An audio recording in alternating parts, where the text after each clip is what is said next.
Oke, Assalamualaikum dan salam sejahtera semua. Oke, bertemu lagi kita pada hari ini.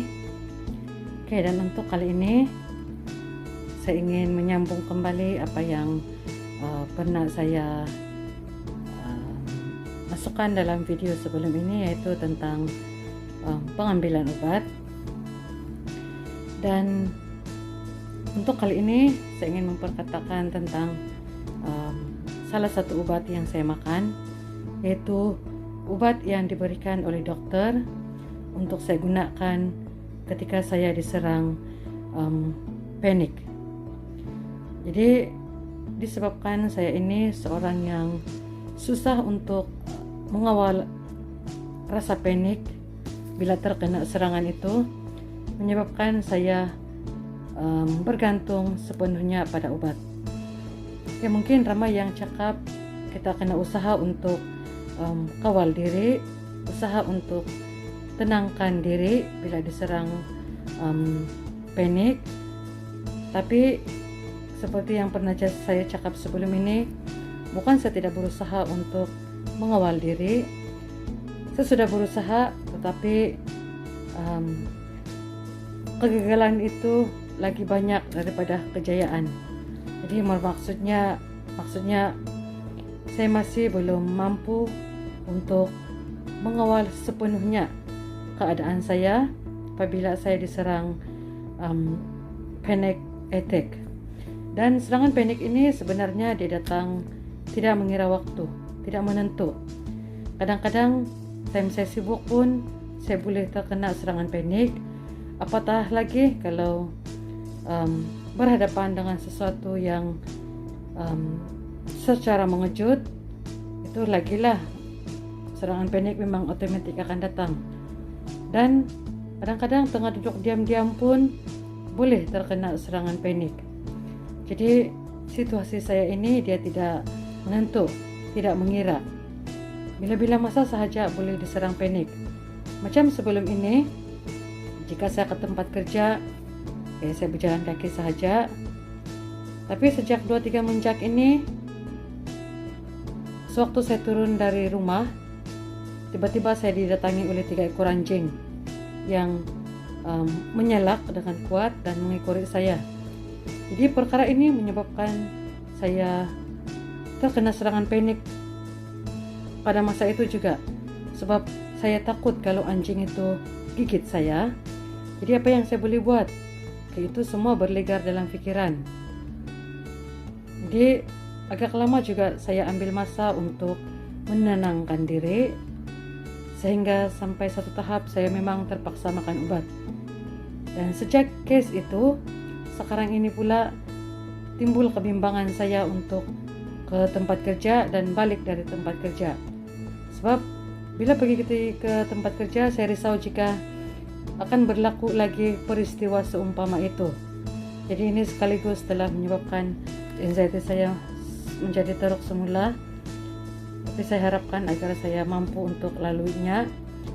Dan macam sekejap tadi pun saya duduk diam-diam tanpa buat apa-apa pun di tempat kerja ini. Tiba-tiba datang rasa memuntah, rasa berdebar-debar, rasa gemetar, berpeluh, rasa macam mau pingsan. Semua datang tanpa tahu apa yang berlaku pun saya tidak tahu. Tiba-tiba saja datang perasaan itu menyebabkan saya terpaksa makan. Obat ini diberikan oleh pakar perubatan Reflexia, dan saya memang sudah mengambil obat ini sejak dari 2018, yaitu setahun setelah saya terkena penyakit anxiety. Jadi obat inilah yang saya makan setiap kali saya diserang panik. Bukan tidak coba untuk mau kawal lah, tapi sebenarnya sangat-sangat susah untuk kawal. Jadi daripada menjadi bertambah teruk, lagi bagus untuk saya makan obat yang diberikan oleh dokter. Tapi obat ini dia ada kesan lah dalam diri, yaitu jika makan obat ini memang tidak dapat buat kerja lah, sebab obat ini akan menyebabkan kita akan mengantuk. Jadi kalau boleh saya elakkan untuk makan obat ini sewaktu berada di tempat kerja, sebab nanti tertidurlah pula kan. Jadi selalunya saya akan makan bila balik rumah. Tapi bila dalam kes-kes yang memang saya tidak boleh tahan, memang saya akan makan sahaja di tempat kerja. Jadi bila mengantuk itu kadang-kadang saya berusaha untuk tahan supaya tidak tertidur, tapi tersengguk-sengguk juga lah bila untuk tahan. Jadi itu akan menambahkan pening kepala. Jadi sesiapa yang makan obat yang seperti yang saya makan ini, kalau boleh jangan tahan jika mengantuk. Usahakanlah untuk tidur, sebab obat ini dia akan membuatkan panik kita itu akan jadi perlahan-lahan jadi okey, dan kita akan kembali boleh buat kerja selepas bangun nanti. Tapi jangan pula ada yang cakap yang tidur di tempat kerja.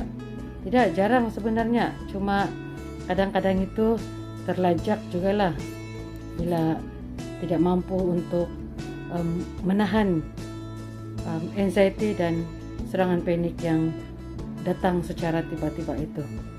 Tapi inilah realiti dan hakikat yang terpaksa ditempuhi oleh pesakit anxiety disorder. Cuma mungkin situasi kami ini berbeza. Jadi ini adalah situasi yang saya alami sendiri.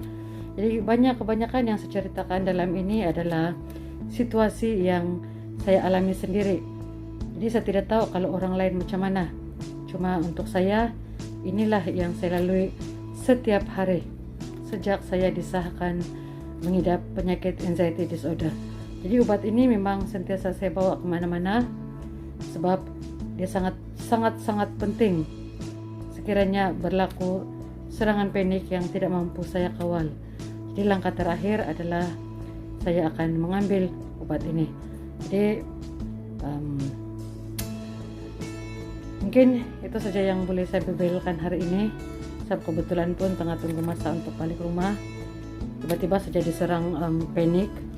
Sebaik juga obat ini sentiasa saya bawa, jadi bolehlah makan. Dan sekarang ini sebenarnya rasa mengantuk itu sudah mulai datang, tapi saya coba tahan sehingga balik rumah. Oke, jadi itu saja untuk hari ini tentang obat, cerita tentang obat yang saya makan ini. Jadi kita akan bercerita lagi pada masa akan datang. Sebabnya dengan bercerita ini sebenarnya sedikit sebanyak dapat menenangkan perasaan, sebab dapat luahkan kepada orang lain.